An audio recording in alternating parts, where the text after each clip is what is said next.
Hey guys, what happens if you overstay your Schengen visa? That's the topic of today's video, and I will walk you through that through all the different options. But let's start with some basics, like the basic terms.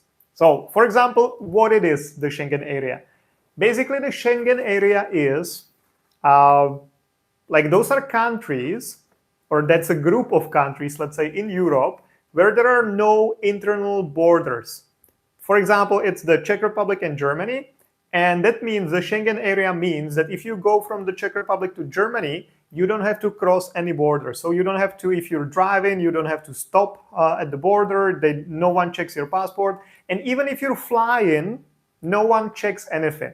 So basically, there is a free movement without any unnecessary stops, without any unnecessary borders. So that very much easens makes easier the traveling within the EU or within this like Schengen area. What happened this year in 2023 is that Croatia joined the Schengen space, which is a big step. So now it's 27 countries. Most of them are also part of the EU, but some of them are not.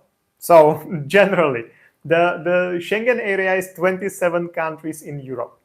I will read all of them so you know. Most of them, again, are members of the EU, but some of them are not, and some of the members of the EU are not part of the Schengen area either. So it's like, in most cases, it's like EU equals Schengen space, but not in all. So let's go through the list of countries. So Austria, Belgium, Croatia, Czech Republic, Denmark, Estonia, Finland, France, Germany, Greece, Hungary, Italy, Latvia, Lithuania, Luxembourg, Malta, the Netherlands, Poland, Portugal, Slovakia, Slovenia, Spain, and Sweden. Those are the EU countries. Then there are countries which are not officially members of the EU, but they're part of the Schengen space, and that's Iceland, Liechtenstein, Norway, and Switzerland. So those are the 27 countries. And some countries which are members of the EU are not part of the Schengen area, and that's Bulgaria, Cyprus, Romania, and Ireland. So these four countries, even though they are members of the EU, they're not members of the Schengen agreement. Which means that the rules don't apply there. So if you want to travel from some Schengen country to Ireland, you will be passing the border. So at the Schengen area, so that means if you come to the Schengen area, then within the Schengen area, of course, when you're coming from outside, you have to cross the border. But if you're within the Schengen area, then there are no border controls, no stamps, nothing. So you only get one stamp when you're entering and one stamp when you're leaving. And besides that, you can travel freely within that Schengen area. Now, Schengen visa, what it means. Schengen visa in this meaning, like a Schengen visa, means a short-term visa which allows you to stay and travel within the Schengen area. So, like specifically said, it's a short-term visa valid for up to 90 days, which is issued by some country, usually through their like consulate or embassy. So let's say if you're an Indian, you want to come to the Czech Republic, then you need to go to the Czech Republic embassy, apply for a short-term visa, and then you can travel here, and you will get a Czech Schengen visa, but you can travel within the whole Schengen area. Of course, in India, the short-term visas are issued by VFS, not by the embassy, and it works similarly in other countries as well. But this is how it works. So you're in the country of your origin. You need to go to the embassy of the country where you want to go, and then when you're granted visa, you can travel within the whole Schengen area. Usually not only in the country which granted you the visa. What sometimes people also consider to be a Schengen visa is technically the 90 days visa-free stay, because there are some countries or some nationalities, or let's say some countries whose nationals can come to the Schengen area without having a visa. So let's say if you are an American or Australian, Canadian, then you can just like fly in. When you're entering, you will get stamped, and then that's basically your visa.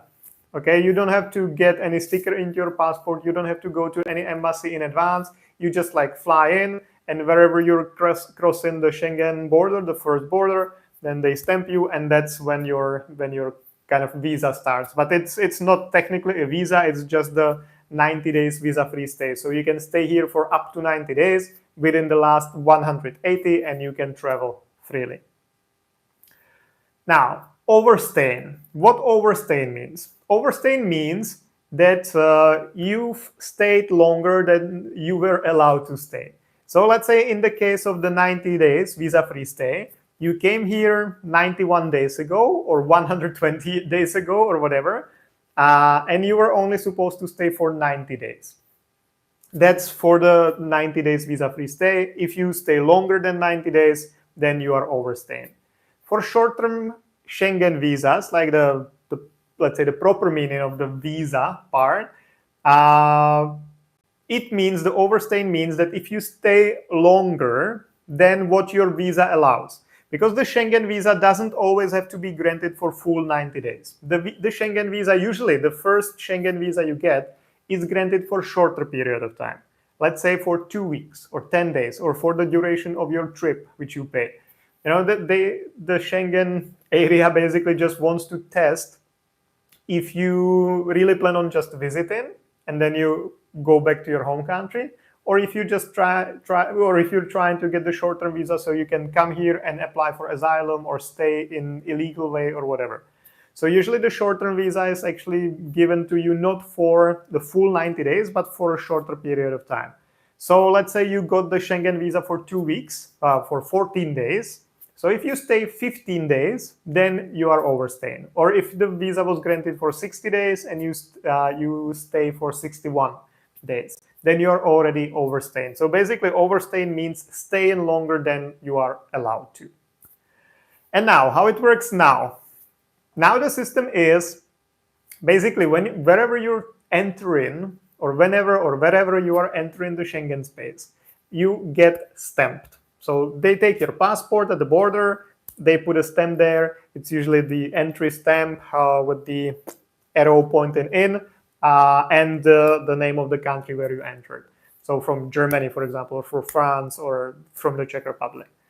And that's the only way how someone can tell that, or like how long have you been here. So you enter, you get stamped, and when you're leaving, you get stamped. And then the difference between those two stamps, like let's say you got the entry stamp on the 1st of January, and the exit stamp is the end of March. So people can, or the border control or the police can calculate how long have you stayed here.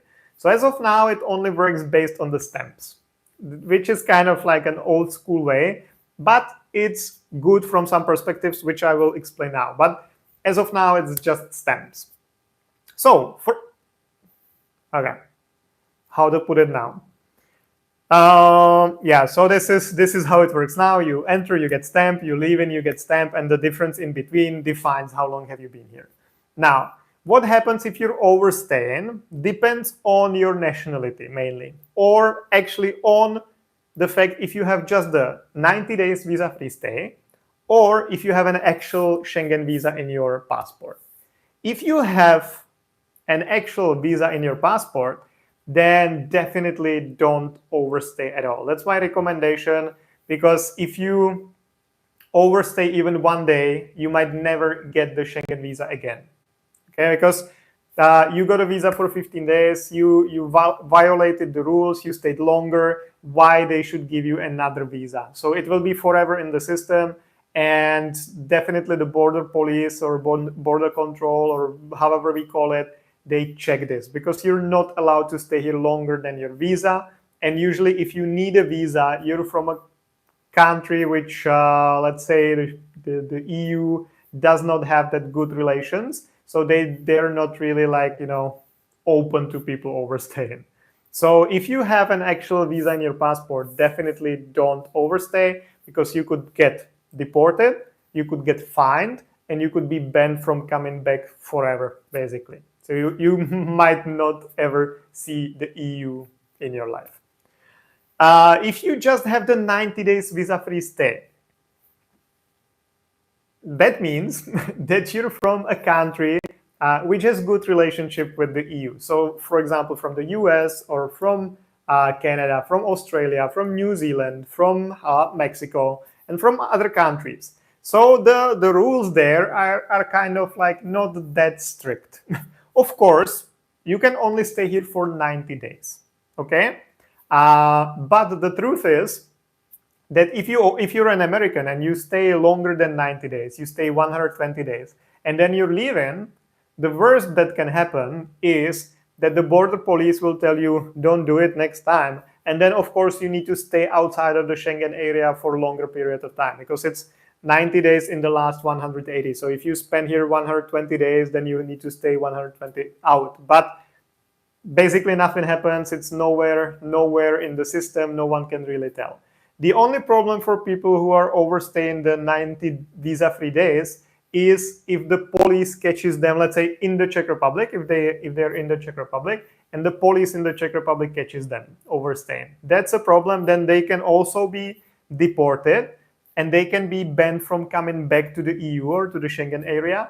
But usually it's only for up to 6 months, maybe up to 1 year, but after that they can come back again. So if you have the visa-free stay, the 90 days visa-free stay, you don't have to be that much worried. Of course, you should follow the rules and you should not overstay the 90 days. But if you do, nothing really that serious happens. But if you have an actual visa in your passport and you overstay, then you're fucked. So don't do that. But anyway, this is kind of the current situation, how it works now. And there are ways how to go around that. I will probably not talk about the ways right now, right here, because everyone could see that. But there are ways how to deal with this. Okay, if you're overstaying, it can be sorted. But what will happen most likely in November 2023 is that everything will be electronic. So whenever you enter the Schengen area, you will not get a stamp, but you will get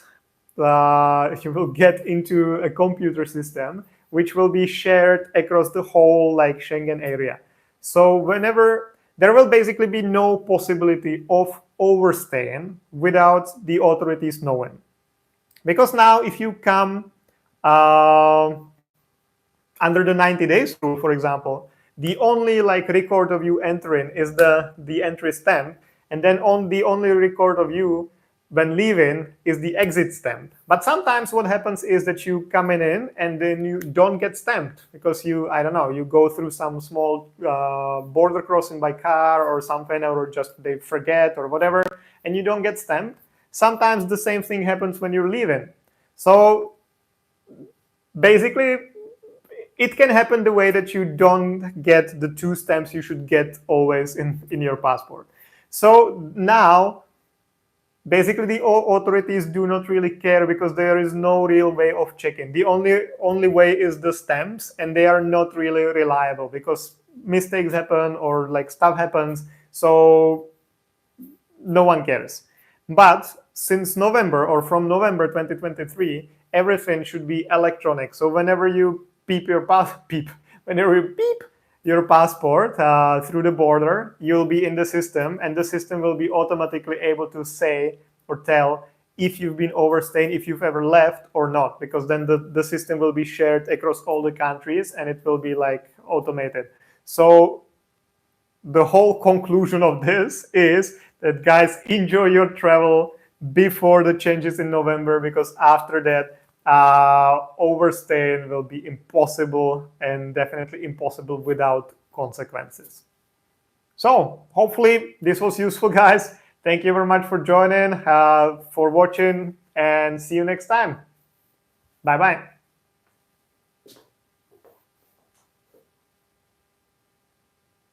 Bye, guys. Thank you for watching.